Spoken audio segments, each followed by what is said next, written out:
చాలా మంది ఎందుకు ఫెయిల్ అవుతారని చెప్పాను. స్టార్ట్ చేసే ముందు ఆలోచిస్తారు. ఎప్పటికీ వాళ్ళు స్టార్ట్ చేయరు. హ్మ్. ఏదో ఒకటి నీకు ఏదొస్తదో స్టార్ట్ చేయి ఫస్ట్.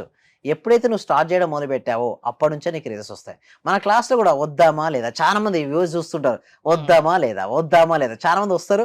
రిజల్ట్స్ పొందుతారు. వాళ్ళు రిజల్ట్స్ షేర్ చేస్తారు. అప్పుడు వాళ్ళు జాయిన్ అవుతారు. హ్మ్. సో ముందే జాయిన్ అవుతే ఏంటి? ముందే రిజల్ట్స్ పొందొచ్చు కదా! మరి అవును. దాని గురించి ఆలోచించరు వారు. క్లాస్ గురించి ఆడినడే నిజంగా అవుతుందా? అవుతా? ఇది నిజమా? అబద్ధమా? నిజమా? అబద్ధమా? అటెండ్ అయ్యి చూస్తే చూస్తే తెలుస్తుంది. తెలుస్తది గదా! అవును. వచ్చి ఎంతో హ్మ్. మంది సక్సెస్ రేట్ ఉంది గదా మన దగ్గర. సో, అందుకోసం నేను చెప్పేది ఒకటే ఒకటి. మన లోపల ఎంతైతే టాలెంట్ ఉందో మంచి అవకాశం వచ్చినప్పుడు నేను నిరూపించుకోవాలి. అయితే కొంతమంది చూస్తే మీరు బయట ఎక్స్ట్రార్డినరీ టాలెంట్స్ వాళ్ళుంటారు మేడం. బట్ అవకాశాలు లేక ఎక్కడో జీవితం అక్కడే ఉంటది. కొంతమందికి టాలెంట్ తక్కువనే ఉంటుంది. బట్ అవకాశం వస్తది. వాళ్ళు ఉపయోగించుకుంటూ వెళ్ళిపోతారు. హ్మ్. అంటే యూనివర్స్ అనేది నీకు ఒక అవకాశాలు ఇస్తుంటది.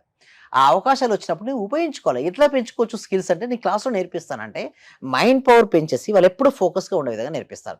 సింపుల్‌గా చెప్పాలంటే నేను ఎవరిని కోటీశ్వరుని తయారు చేయను మేడం.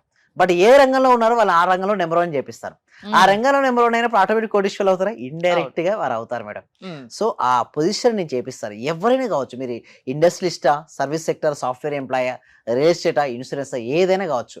మీరున్న రంగంలో మిమ్మల్ని నంబర్ 1 చేపిస్తాను.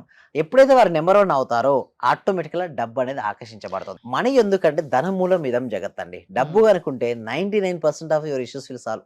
గట్టిగా ప్రయత్నిస్తే ఒక సినిమాలో డైలాగ్ గూడా ఉంటుందండి. ఏంటండి? గట్టిగా ప్రయత్నిస్తే ఆ 1% కూడా సాల్వ్ అవుతది. 100కు 100% కూడా ఇష్యూస్ సాల్వ్ అవుతాయంటారు. ఎందుకంటే డబ్బున్నప్పుడు ఏమవుద్దంటే మీకు తెలియని ఒక కాన్ఫిడెన్స్ ఉంటది. గుండెలో ధైర్యం ఉంటుంది. ఏదైనా సరే సాధించగలం అన్న నమ్మకం ఉంటుంది. ఇప్పుడు నేనేమంటానంటే మేడం, ధర్మాన్ని రక్షించేవాళ్ళు, మంచి వాళ్ళ దగ్గర ఎక్కువ మనీ ఉండాలి మేడం. ఎందుకంటే రేపొద్దున అన్నదానం గాని, రేపు మంచి మంచి కార్యక్రమాలు చేయాలనుకుంటారు. డబ్బు లేనప్పుడు వాళ్ళు అనుకున్న పని చేయగలుగుతారా చెప్పండి? ఏది చేయలేరు. మంచి వాళ్ళ దగ్గర ఎక్కువ డబ్బుండాలి మేడం.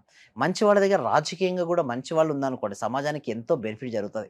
లేదనుకోండి వాళ్ళని విమర్శించినంత మాత్రం ఏది లేదు. నీ దగ్గర నిజంగా టాలెంట్ ఉంటే అవును. వేరే వాళ్ళని విమర్శించే బదులు నువ్వే ఎందుకు కావద్దు?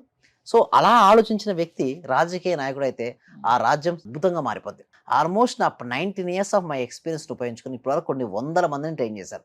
ఎంతో మందికి గ్రేట్ రిజల్ట్స్ వచ్చింది. బట్ ఎలా వచ్చింది రిజల్ట్స్ అంటే చెప్పింది చెప్పినట్టు ఎవరైతే చేస్తారో వాళ్ళకి రిజల్ట్స్ వస్తున్నాయి. సో, నేనేం చెప్పిస్తాను అక్కడ టీటా స్టేట్ ఆఫ్ ఎడిషన్ ఇంతవరకు ఎవరు లేనిది, ఎవరు చెప్పని సీక్రెట్స్ కొన్ని కవర్ అవుతాయి మనకక్కడ. విజన్ కవర్ అయిపోతాయి. గ్రాటిట్యూడ్ కవర్ అయిపోద్ది. దానివల్ల ఏమవుతాయి?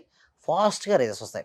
వీటి కోసం ఏంటంటే కామెంట్ సెక్షన్‌లో గూగుల్ ఫార్మ్ ఇవ్వడం జరిగింది. ఇంకోటేంటంటే ఫస్ట్ ఫ్రీగా ఇచ్చేస్తున్నా madam. Law of attraction subject నేను హ్మ్. ఎవ్రీ వీక్ కూడా ఫ్రీ డెమోగా ఫ్రీగా ఇచ్చేస్తున్నా. ఎందుకంటే అవేర్‌నెస్ కలగాలి మేడం. ఈ అవును. సబ్జెక్ట్ ప్రతి వ్యక్తికి ప్రతి అసలు ఏంటి సబ్జెక్ట్ అనేది తెలిసాక వాళ్ళు క్లాస్‌కొస్తే ఇంకా బాగా నేర్చుకోగలరు. యెస్. అవునండి. ప్రతి హ్మ్. వ్యక్తికి, ప్రతి కుటుంబానికి ఎళ్ళాలనే ఉద్దేశ్యంతో కామెంట్ సెక్షన్‌లో ఉన్న గూగుల్ ఫార్మ్ ఫిలప్ చేయండి.